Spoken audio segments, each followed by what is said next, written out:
Bonjour tout le monde. Aujourd'hui nous allons aborder un sujet explosif. Voire même effusif. Ne commence pas toi.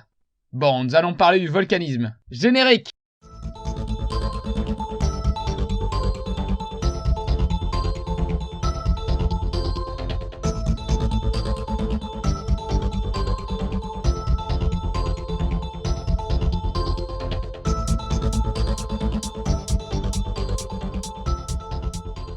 Pour bien commencer, nous allons définir rapidement le volcanisme comme l'ensemble des phénomènes liés au volcan et à la présence de magma.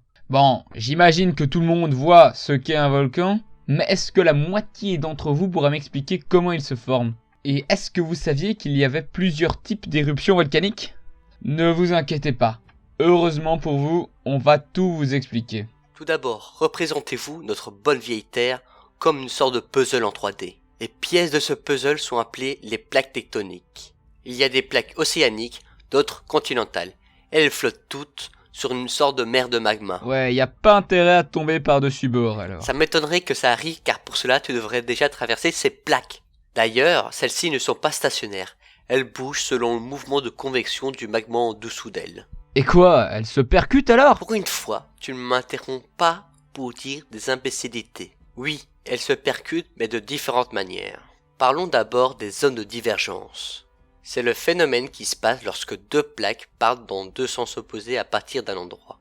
On peut voir nettement ce phénomène au milieu de l'Atlantique avec la fameuse dorsale atlantique et le rift éthiopien. Ensuite, il y a les zones de convergence. C'est ce qui se passe quand deux plaques se rentrent dedans. Mais là, il est important de faire des distinctions en fonction du type des plaques. Prenons d'abord la subduction entre une plaque continentale et une plaque océanique. Il faut savoir qu'une plaque océanique est plus lourde qu'une plaque continentale. La première va donc plonger littéralement sous la seconde. J'espère qu'elle est douée en apnée. Je vais tenter d'ignorer ce commentaire. Cela va créer d'un côté une fosse océanique au point de rencontre et va engendrer une chaîne de montagnes avec un grand potentiel de volcan. Un bon exemple est la côte ouest de l'Amérique du Sud avec les Andes. Que se passe-t-il lorsqu'il y a convergence entre deux plaques de même type? Si c'est deux plaques océaniques, alors la plus lourde des deux va plonger sous l'autre et cela va créer une fosse océanique importante ainsi qu'un arc insulaire volcanique, par exemple le cas de la formation du Japon. Si maintenant les deux plaques sont continentales, alors nous allons avoir droit à un choc de titans. Les deux plaques vont se percuter et l'une va nécessairement passer légèrement sous l'autre, mais en causant une énorme accumulation de roches. Cela va créer de hautes et larges chaînes de montagnes comme l'Himalaya. Le dernier type de rencontre entre les plaques est une zone de coulissage. C'est ce qui est causé lorsque deux plaques vont glisser l'une contre l'autre dans des sens différents. Pour vous donner une bonne image, c'est la fameuse faille de San Andreas aux États-Unis. Ce serait pas par hasard la faille qui fait tout péter dans le film qui a le même nom? Oui, celle-là, la même. Les volcans sont donc situés majoritairement dans toutes ces zones de rencontre de plaques. Mais regardons maintenant ce qu'il y a sous nos pieds pour bien comprendre comment ce phénomène se produit.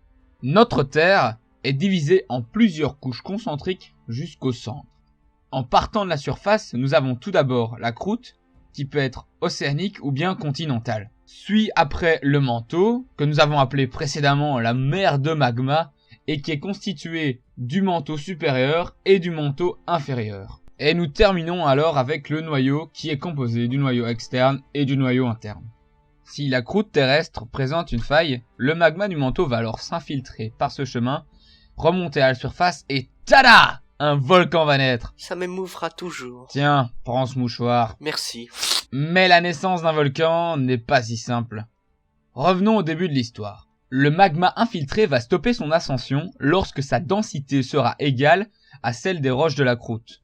Il va alors s'accumuler en de gigantesques réservoirs appelés chambres magmatiques. Quand cette chambre sera mise sous pression, le magma va alors s'élever de nouveau et créer ainsi une éruption volcanique. Bon, après, si t'es juste à côté à ce moment-là, c'est pas génial. Après, ça dépend pour qui. C'est quand même joli à regarder. Mais qu'est-ce qui crée l'éruption? Le magma est constitué d'une masse de roches en fusion dans lesquelles se trouvent des gaz. Avec l'abaissement de la pression du magma, des bulles se forment quand celui-ci monte et il suffit de bulles de quelques centimètres de diamètre pour provoquer une augmentation importante de volume et ainsi créer d'énormes pressions. Bon, mais tous les magmas ne sortent pas en explosant. Ouais, parce que sinon à Hawaï, la durée de vie, elle serait pas très longue. C'est-à-dire qu'un magma visqueux, donc un magma peu fluide, va avoir d'une lente ascension, de nombreuses petites bulles, moins de 1 mm, mais cela va causer des éruptions explosives qui vont émettre énormément de cendres ou de ponces. A l'inverse, on a les magmas fluides qui vont être plus rapides mais causer des éruptions moins festives.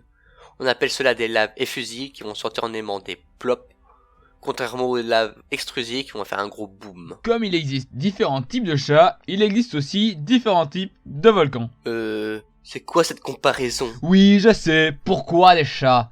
Parce qu'un chat c'est tout doux, tout mignon, et tout le monde voit ce que c'est. Oui, mais t'aurais aussi pu parler de chien, ou je sais pas moi, de panda. Ben non, j'ai décidé les chats, donc na. Ouais bon, retournons à nos volcans. Le premier type est le type hawaïen.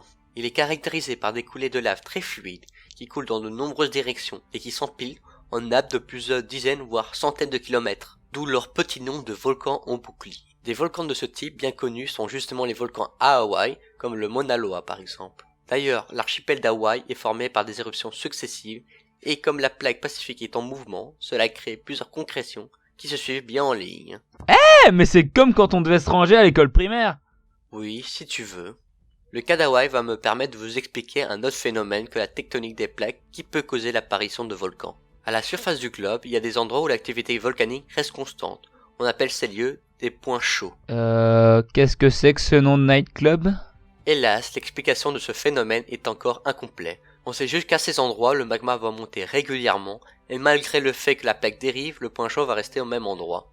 Et ce qui a formé l'archipel d'Hawaï est justement la dérive de la plaque pacifique sur un point chaud. Quelle cochonne, cette plaque pacifique. Le second type est le strombolien.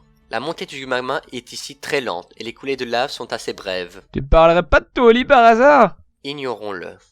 Donc lors de ces brèves coulées, les éruptions projettent des matériaux volcaniques, donc des cendres et roches par exemple. Sur quelques dizaines ou centaines de mètres de hauteur, ce type de volcan vient du Stromboli, qui se trouve dans les îles éoliennes au large de l'Italie.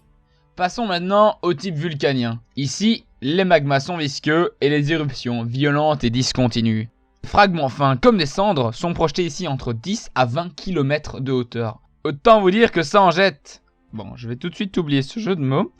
Les volcanologues ont encore frappé par leur légendaire originalité en appelant ce type en fonction du volcan Vulcain, qui signifie d'ailleurs juste volcan, qui se situe, comme notre ami le Stromboli, sur les îles éoliennes. Le dernier type, et pas des moindres, est le type plinien.